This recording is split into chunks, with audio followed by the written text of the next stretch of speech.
네, 여야의 새 지도부에는 대학생인 20대, 스타트업 출신의 30대 등 청년들이 발탁돼서 참여하고 있습니다.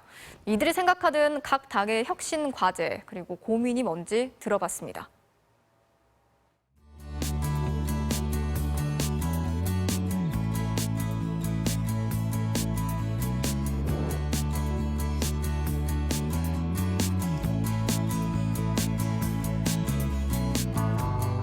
진짜 많이 놀라가지고 한 3초간 말을 못 잇다가 이제 열심히 하겠다고 말씀을 드렸어요. 그래서 대표님께서 이제 청년이고 여성인 제가 할 수 있는 역할이 많다라고 보신 것 같아요. 젊은 사람이 좀 비대위 안으로 들어와서 실제로 20, 30, 40대가 느끼는 사회적 문제들을 조금 더 생생하게 전달할 수 있지 않을까.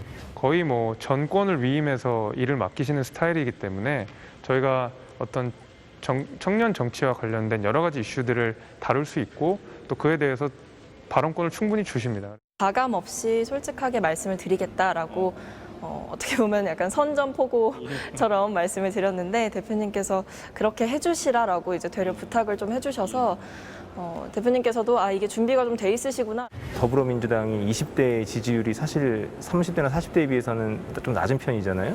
청년들의 관점을 과연 기본부터 이해하고 있는가.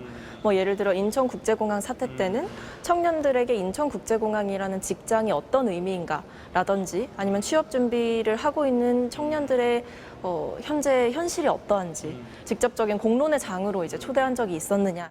우리 당이 그동안 젠더 문제에 있어서 미흡하게 대처해 왔던 부분, 그런 부분을 좀 저를 통해서 새롭게 좀 쇄신할 수 있지 않을까라는 기대를 하고 계신 것 같고요. 성비위 의혹, 사건 혹은 이런 문제들이 계속해서 발생하는 이유는 개인의 성인지 감수성이 얼마나 이제 발달이 되어 있는가라는 부분도 좀 영향을 많이 미친다고 생각을 합니다. 그 참석자들이 기존 통합당의 열혈 지지자들인 측면도 있고 또 어떻게 보시는지요? 극단적으로 이렇게 뭔가 모여서 코로나 전염을 확산시킬 수 있는 행동은 좀 안 했었으면 하는 바람이 좀 있었습니다. 어떤 극우적인 메시지들도 우리가 반드시 결별을 해야 된다고 저는 그렇게 생각하고 있습니다. 민경우 의원이나 이제 김진태 의원처럼 이렇게 어떤 위법 사항을 발생하거나 윤리적으로 문제가 있는 경우는 단호하게 끊고 우리도 나가야 되지 않을까. 당연히 그어야 된다고 생각을 하고 있고요. 저희도 어떤 지난 구태와의 결별을 적극적으로 이야기를 하고 있고 변화 그 이상의 변화를 꿈꾸자는 게 이번 비대의 목적이기 때문에 공정의 문제에 대해서 민주당이 어떤 관점을 가지고 이야기를 하느냐, 그리고 어떤 사안, 위기에 대해서 대처하는 부분에 있어서 청년들의 입장과 이 청년들의 눈높이와 정당의 눈높이가 얼마나 맞느냐, 이런 부분에서 아직까지도 미흡한 비호감도의 개선이 가장 중요한 문제가 아닌가 싶습니다.